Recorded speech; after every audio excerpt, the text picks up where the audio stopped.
कैसे हैं आप लोग? खैरियत से हैं? खुश हैं? खुश हैं या उदास हैं? खुश हैं।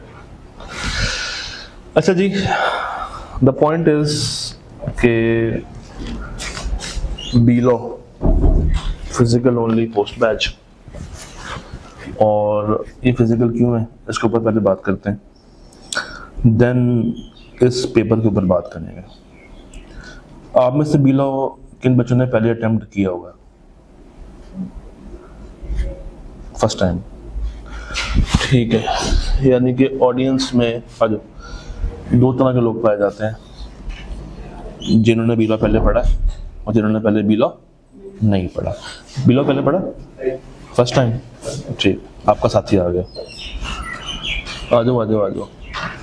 तो कुछ बच्चों ने बीलो पहले पढ़ा होगा और कुछ बच्चों ने बीलो नहीं पढ़ा होगा। इसका मतलब है कि मुझे ये अज्यूम करना पड़ेगा कि हम सारे जीरो पे खड़े हैं, सारे के सारे जीरो पे खड़े हैं। तो सबसे अच्छी बात भी है ऐसे ही। पहला सवाल जो आज का है वो ये है कि फिजिकल बैच ही क्यों? क्या कॉलेज के पास फंड्स खत्म हो गए थे? क्या कॉलेज के पास कैमरामैन की शॉर्टेज हो गई थी? कमरे खत्म हो गए थे कि हमने प्योर फिजिकल बैच रखने की कोशिश की? The answer is no. क्यों रखा? आपकी भलाई के लिए रखा। पता है कोविड से पहले क्लासेस कैसे होती थी? कोविड से पहले क्लासेस फिजिकल ही होती थी और कोई दूसरी ऑप्शन नहीं थी। ये आज की वाहिद क्लास है जो कि रिकॉर्ड हो रही है। कल से ना कोई भाई नजर आएंगे नहीं कैमरा नजर आएगा। आज की भी क्यों रिकॉर्ड हो रही है? क्योंकि ये ओरिएंटेशन है। तो अगर एक बच्चा आना चाहता है उसको पता चलना चाहिए कि क्लास में चल क्या रहा है। सिर्फ इसी मकसद के लिए क्लास रिकॉर्ड हो रही है। अच्छा, तो कोविड से पहले हम प्योर फिजिकल पढ़ते थे। उसका फायदा ये होता था कि बच्चा हर दिन एक्टिव होता था। उसको पता होता था कि जनाब अगर उसने कोई क्लास मिस की है तो नुकसान किसका होगा? उस बच्चे का होगा। मगर आजकल के दौर में क्या है, ऑनलाइन साथ रखा होता है, तो क्लास अगर मिस भी होती है, अच्छा यार ऑनलाइन पे देख लेंगे, कोई बात नहीं, कल देख लेंगे, परसों देख लेंगे, कोई 2 हफ्ते बाद देख लेंगे, एग्जाम से एक रात पहले देख लेंगे, पेपर खत्म हो जाता है। मगर वो लेक्चर खत्म नहीं होता। सिलेबस कभी खत्म किया ऑनलाइन के साथ? 100%। पेपर देने जा रहे हो और सिलेबस खत्म हुआ हो, कभी ऐसा हुआ ऑनलाइन के साथ? नहीं होता। सिलेबस ही खत्म नहीं हो रहा होता तो तैयारी किस टाइम करेंगे, प्रैक्टिस किस टाइम करेंगे, लिखेंगे कब, लिखाई कब करेंगे?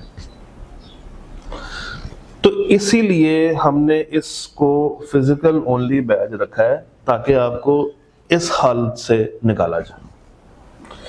ये वो स्टेट ऑफ माइंड है जो कि अनफॉर्चुनेटली रिजल्ट आने के बाद बच्चे को नजर आ रहा होता।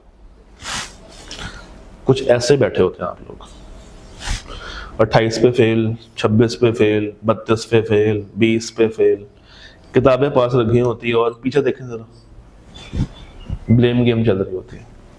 तुमने किया, नहीं मेरी गलती थी, नहीं मेरे दोस्त ने पीछे से तंग करने का छुरा घोंपा।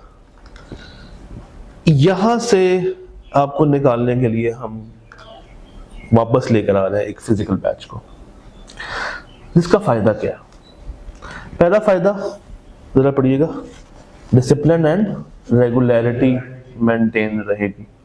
आपको एक फिक्स टाइम पीरियड मिलेगा, आपका मोमेंटम ब्रेक नहीं होगा। ऑनलाइन में क्या होता है, मोमेंटम ब्रेक होने के चांसेस बहुत ज्यादा होते हैं। टीचर आपके काबू में आया होता है, आप उसको कभी 1 पे चलाते हैं, कभी 1.5 पे चलाते हैं, कभी 2 पे चलाते हैं, कभी 2.5 पे चलाते हैं।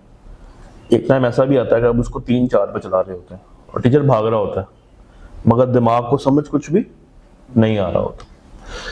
तो फिजिकल का क्या फायदा होगा कि आपको कंसिस्टेंसी के साथ एंगेज रखेगा।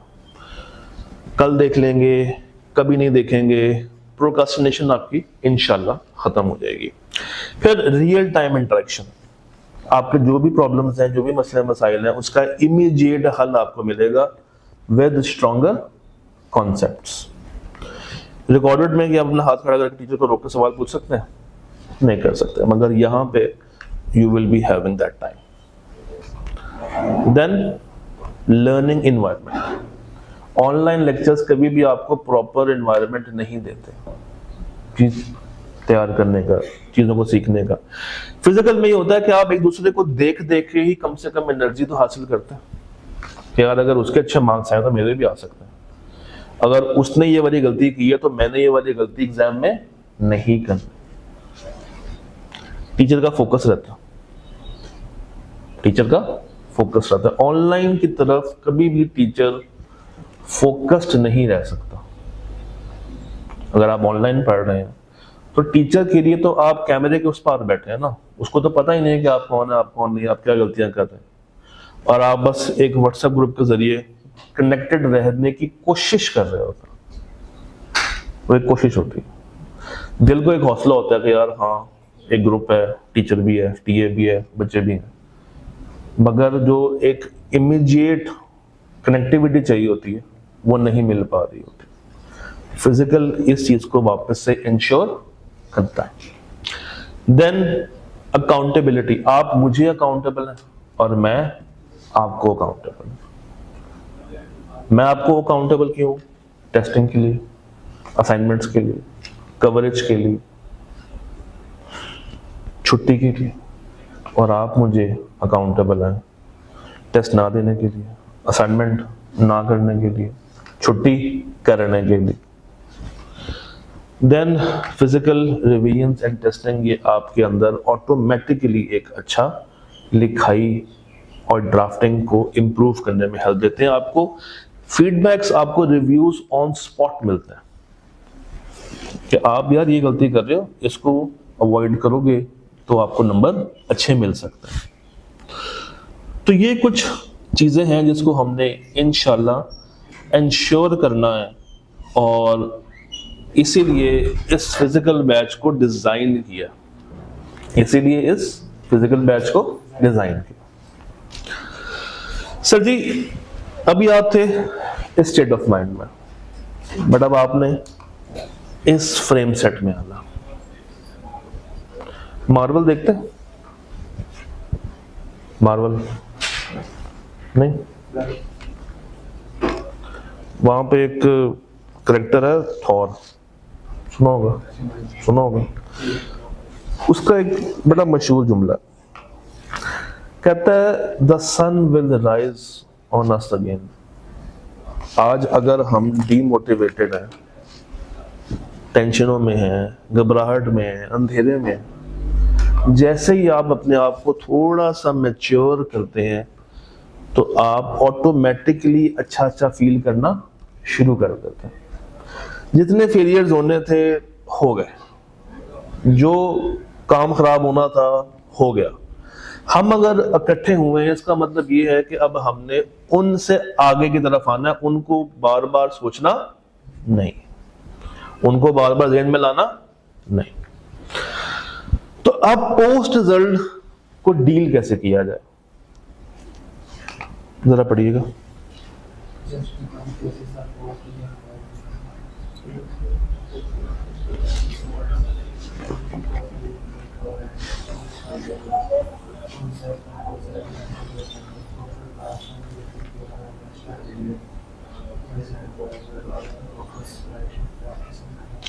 ये मैं आपसे हद कर रहा हूं, बेसिकली इन कामों के लिए मैं अकाउंटेबल हूं। क्लासेस हमारी 6 डेज अ वीक चलेंगी इंशाल्लाह। सैटरडे हम लोग ऑन करेंगे, जरूरत पड़ने पे जब हमें लगेगा कि वीक का टारगेट अचीव हो गया है हम उसको ऑफ भी कर सकते हैं। टेस्टिंग डे हमारा मंडे होगा, every Monday will be test, और उसमें भी हम कोशिश करेंगे कि टेस्ट को क्लास टाइमिंग्स में रख लें, यानी कि हाफ टाइम पे टेस्ट हो जाएगा, हाफ टाइम पे उसको डिस्कस भी कर रहे होंगे इंशाल्लाह। और अगर क्लास में पॉसिबल ना हुआ तो हम आउटसाइड क्लास 1 घंटा निकालेंगे और उसी में सिर्फ उसी आवर में टेस्ट हो रहा होगा, फ्लेक्सिबिलिटी नहीं होगी। तो we will be not rushing through the syllabus, हर चीज को आराम आराम से करेंगे, तसल्ली से करेंगे, भागेंगे नहीं। कोशिश करेंगे कि किसी भी दिन 1 या 1.5 सफ़े से ऊपर ना जाए। हर टॉपिक फुल डिटेल के साथ, with examples, with concepts, proper class time, or we will be focusing on writing area. वो कॉमन मिस्टेक्स जो कि बच्चा अक्सर करता है हर पेपर में, सेलेक्टिव स्टडीज कर रहा होता, इल तरीके से चीजों को लेकर चल रहा होता, उसका फोकस ही नहीं होता, टेस्टिंग नहीं दे रहा होता, पासिबल्स को सॉल्व नहीं कर रहा होता, हर एक नोट्स उठा के उसको ना शुरू कर देता। तो कोशिश करना है कि आपने ये सारे कामों को अवॉइड करना। क्या करना है? अवॉइड करना। इन कामों की तरफ आपने नहीं आना, और एग्जाम जब आपका हो तो उससे एक रात पहले आपने अच्छी नींद लेके एग्जाम में जाना। एक मॉडरेट सा नाश्ता करके एग्जाम में जाना। कोई हैवी नाश्ता करने की जरूरत नहीं है कि आप वहां पे जाके ब्लॉटिंग कर रहे हो, पंजे के पाए खा के नहीं चले जा रहे नाश्ते में, तरीके से जाना। फिर एग्जाम जब आपका हो उसमें पैनिक भी नहीं होना। ये सारी चीजें हम लोग इस पूरे सेशन में सीखेंगे। इस क्लास का मकसद सिर्फ आपको किताबी बातें बताना नहीं है, सिर्फ जो किताब पे बातें लिखी हुई हैं उसको डिस्कस करना नहीं है। हम सीखेंगे कि हमने एग्जाम के अंदर परफॉर्म, वो जो 3 घंटे हमने गुजारने हैं उसको कैसे अच्छे तरीके से परफॉर्म किया जाए। ये बहुत जरूरी है, निहायत जरूरी है। अब जरा बात करते हैं पेपर को, पेपर की बात कर लेते हैं। बिजनेस लॉ, बेचारी अटेम्प्ट कौन सी है? पेपर जा रहा है, ये पेपर बिछड़ जाएगा, ये आपसे पेपर मोहब्बत हमारा टूट जाएगा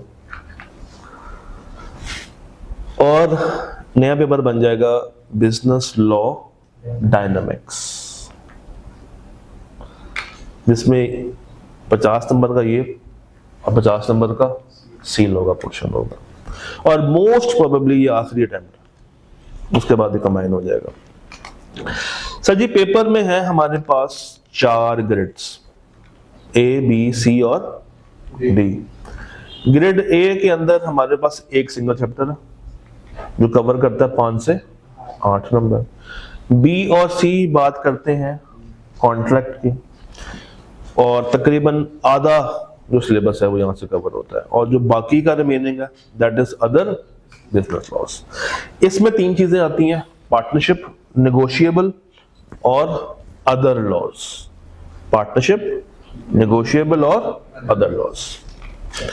अब जरा बारी बारी चैप्टर वाइज भी देख लेते हैं। Chapter 1 is in grade A, यानी कि हर पेपर में कम से कम 5 और मैक्सिमम 8 नंबर का पेपर कहां से आना है?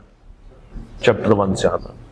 और यहां से जब भी सवाल आता है सारा का सारा क्रैमिंग बेस्ड होता है, थ्योरेटिकल होता है। इसमें से कोई लॉजिकल सवाल आपको एग्जाम में नजर नहीं आता। देन ग्रेड बी, चैप्टर 2 से लेकर चैप्टर नंबर 5 तक, 2, 3, 4, 5। कहानी हमारी शुरू होगी यहां से, ऑफर से, और इसको कवर करने के बाद हम जाएंगे ग्रेड सी में। तो बी और सी हमारे ग्रेड साइमल्टेनियसली चल रही होंगी, कभी हम ग्रेड बी में होंगे, कभी ग्रेड सी में होंगे। तो 6, 7, 8, 9, 10, और उसके बाद आता है the big dog, grade D. 3 chapters partnership के, 2 चैप्टर्स नेगोशिएबल के, और अगले 3 चैप्टर्स अदर लॉस के। ये अदर लॉस और वो चैप्टर 1, ये सारा क्रैमिंग है, ये सारा क्रैमिंग है। तो एग्जाम में at any given time 20 number का पेपर आपको इन चैप्टर्स में से मिल जाता है। चैप्टर 1, 16, 17 और 18, ये 20 नंबर तक का पेपर आपको एग्जाम में नजर आ रहा होता है, फॉर श्योर नजर आ रहा होता है। यहां से आपको कोई 20-22 नंबर मिल जाते हैं, कोई 8-10 यहां से मिल जाते हैं, कोई 50 नंबर यहां से आ जाते हैं। आईकैप कहता है कि मैं इस ग्रेड को फॉलो करूंगा। आईकैप ने कहा ग्रेड बी 20 से 25, ऑन एवरेज कितना पूछ रहा है? 24, 21, 25, 25, 20.5, 25, 24 और 23। ये 20.5 क्यों रखा होगा मैंने? Any idea why it is 20.5? ये 0.5 क्यों? MCQs कुछ 1.5 नंबर के होते। फिर ग्रेड सी 25 से 30 आई कैप ने कहा, और आई कैप कितना पूछ रहा है 30, इन दोनों को ऐड कर लेना जरा 54। तो वही तकरीबन आधा पेपर आपका कहां से बन के आता है, कॉन्ट्रैक्ट एक्ट से। ये हमारे ग्रिप में होना चाहिए। इसमें भी कुछ चैप्टर स्ट्रेट फॉरवर्ड है और कुछ चैप्टर्स लॉजिकल है। स्ट्रेट फॉरवर्ड कौन से हैं? 5, 2, 10, 8। लॉजिकल कौन से हैं? 6, 7, 9। ये लॉजिकल एरिया है। 4 लॉजिकल एरिया। फिर आईकेप ने कहा मजीद नीचे आओ तो 35 से 52 नंबर मैं कहां से पूछूंगा? ग्रिड बी में से। पार्टनरशिप अकेला पिछली दफा 27.5 नंबर का आया था, 27.5 नंबर का। उससे पीछे जाएं 22.5, उससे पीछे जाएं 26.5। तो इसके ऊपर भी उसका अच्छा खासा फोकस है। नेगोशिएबल में फोकस वो आहिस्ता आहिस्ता कम कर रहा है, 4.5, 10, 5.5, 10, 8, 6 और 9। और अदर लॉस फॉर श्योर पूछता है 10, 10, 12, 13, 12, 14, 15, ऑन एवरेज 12 नंबर। तो ये 12 और ये 6, ये 12 और ये 6 ऐड करें जरा 18, वही 18 से 20 नंबर। ये 18 से 20 नंबर प्योर क्रैमिंग है। इसमें आपने लॉजिक को ढूंढना ही नहीं है। इसका सवाल आपको जैसे एग्जाम में मिले आंख बंद करके जो रट्टा लगाया हुआ है उसको रिप्रोड्यूस करना, नहीं सोचना। सोचना कहां पे है? कॉन्ट्रैक्ट एक्ट में और पार्टनरशिप। इवन नेगोशिएबल के सवाल भी वो बहुत आसान दे रहा है आजकल, क्योंकि न्यू स्कीम में नेगोशिएबल को तकरीबन वो खत्म ही कर चुका, तकरीबन उसमें से बहुत सारी चीजें उड़ा दी। इसको भी हल्का कर दिया, इसको भी हल्का किया। यहां से भी एक चैप्टर को माइनस कर गया, 3 में से वो 2 चैप्टर रह गए। तो थोड़ा सा अब आपने आपको री असेस करें कि लास्ट टाइम आपने कौन सी गलतियां की हैं और इस दफा आपने कौन सी गलतियां नहीं करनी। बच्चे के माइंड में बताऊं क्या होता है? एक पॉइंट होता है, पहला पॉइंट पढ़िएगा जरा, सिलेक्टिव स्टडी। अब देखें जरा, अगर किसी अटेम्प्ट में नहीं पूछा तो अगले में कितने का पूछ लिया? 5.5 नंबर का। कभी 6.5 का पूछा, कंसेक्यूटिव पूछता आ रहा है और नहीं पूछा। तो you never know with I cap. आप आई कैप के ऊपर 100% बैंक नहीं कर सकते। आप आई कैप को इतना जानते नहीं है। आई कैप कभी भी कुछ भी टेस्ट कर सकता। 0, 1, 0, 3, 1.5, 0, 0, कोई पता नहीं नेक्स्ट टाइम 10 नंबर का सवाल खड़ा कर दे चैप्टर 11 में से। You never know with I cap. 3, 5, 0, 1, 2, 5, 0 और नीचे देखें 8, 6, 6 नहीं आया, अब 5 का आ गया। 8, 9.5, 16, 6, 14, 13.5 ये कंसेक्यूटिव टेस्ट किया जा रहा है।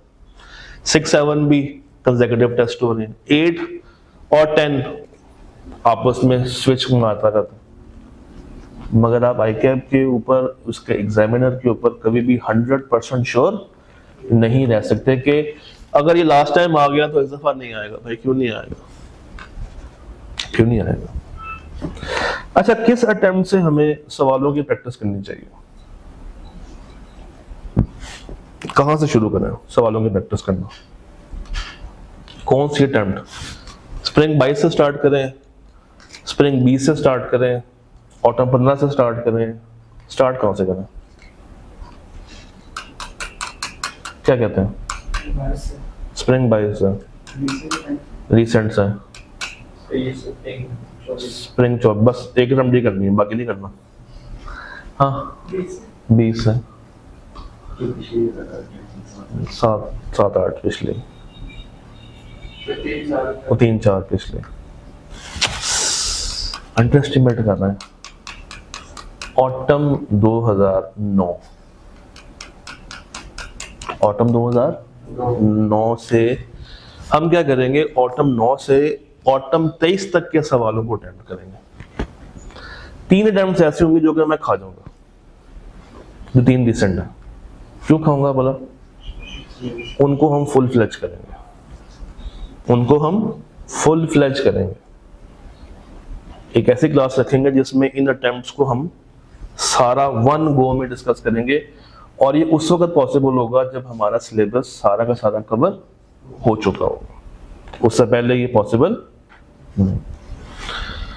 तो अब अगर आप इस क्लास में आ रहे हैं ना, तो प्लीज मेक श्योर कि आपके पास एक अदद रजिस्टर होना चाहिए, एक पेन होना चाहिए, क्योंकि हमारा जो लेक्चर का टाइम पीरियड है ना, वो रहेगा कोई आधा घंटा 45 मिनट तक बस। हर आखिरी 15 मिनट या कभी कभी स्टार्टिंग के 15 मिनट आपको एक सवाल दिखा दिया जाएगा, यहाँ पे शो होगा, और आप वो सवाल लिख रहे होंगे।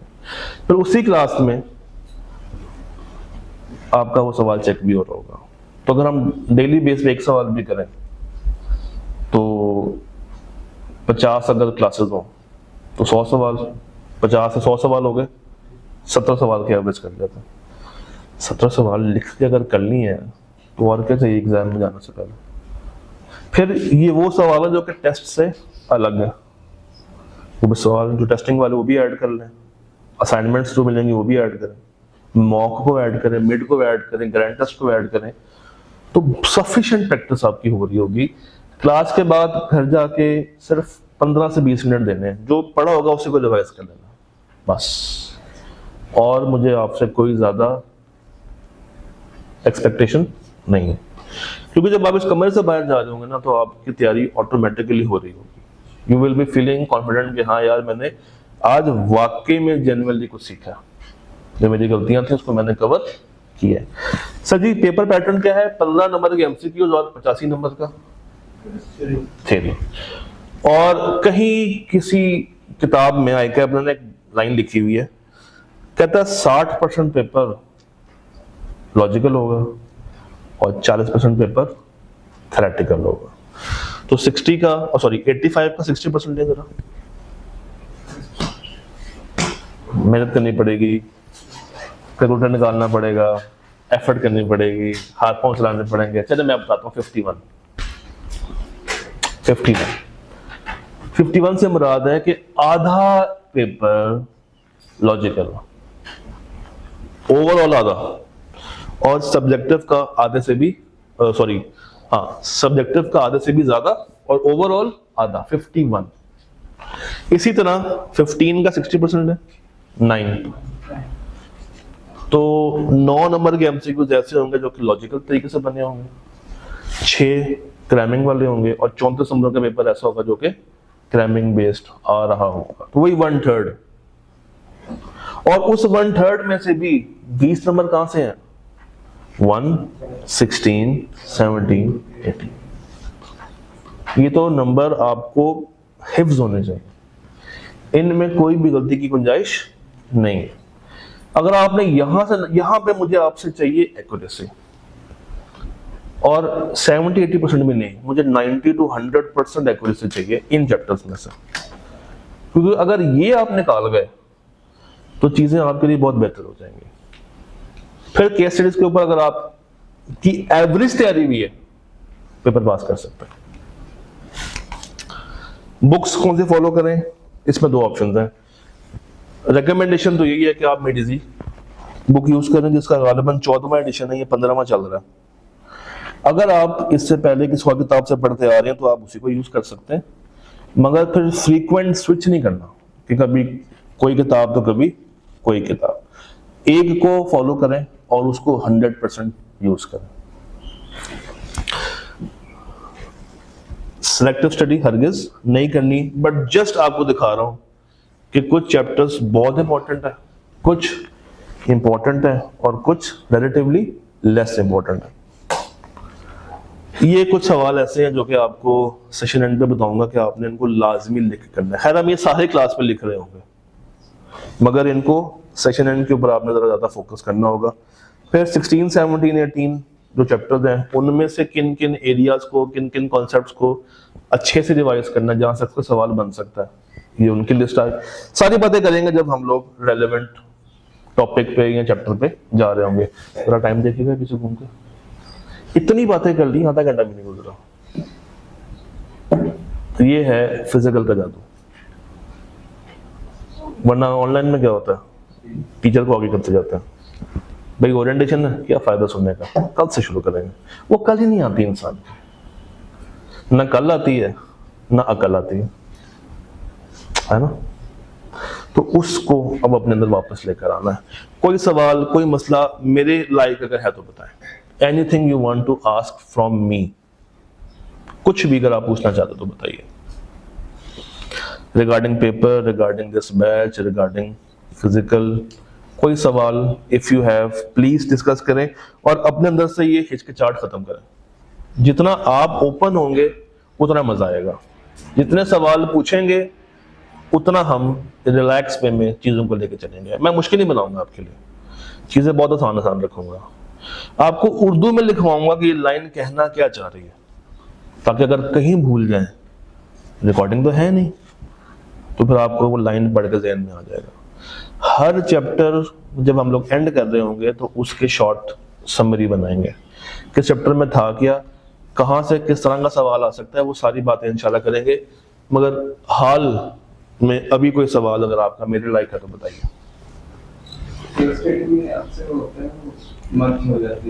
चैप्टर्स मर्ज करता है? नहीं करता, नहीं। बी लॉ में आई का वैसा नहीं करता। एक जगह पे एक एक्सेप्शन है, वो आपको मैं दिखाता हूं। यहां से ना वो 6, 7 और 9 को जोड़ देता कभी कभी।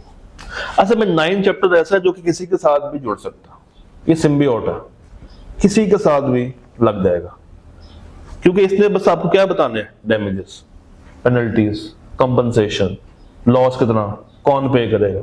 उसको 6 के साथ जोड़ दें, 7 के साथ जोड़ दें, 8 के साथ जोड़ दें, 5 के साथ जोड़ दें, तो ये जुड़ सकता है। मगर ये पार्ट 1 से जुड़ेगा, इसका एक अलग से पार्ट होगा। आप इसको एक अलग सवाल तस्वुर कर सकते हैं। ऐसा नहीं करेगा कि वो एक सवाल दे रहा है और उसमें तीनों को पूछ रहा है, पार्ट्स बने होंगे, तो वो मिक्स करता है, मगर पार्ट लेवल तक मिक्स करता है। एक पार्ट में वो मल्टीपल टॉपिक्स को टेस्ट नहीं करता। जी, सवाल सवाल सवाल सवाल, ये समझ आया एनालिसिस? अच्छा जी, कोई सवाल for me, please let me know. Any question, any doubt? All done. कल मुलाकात करते हैं चैप्टर 2 के साथ।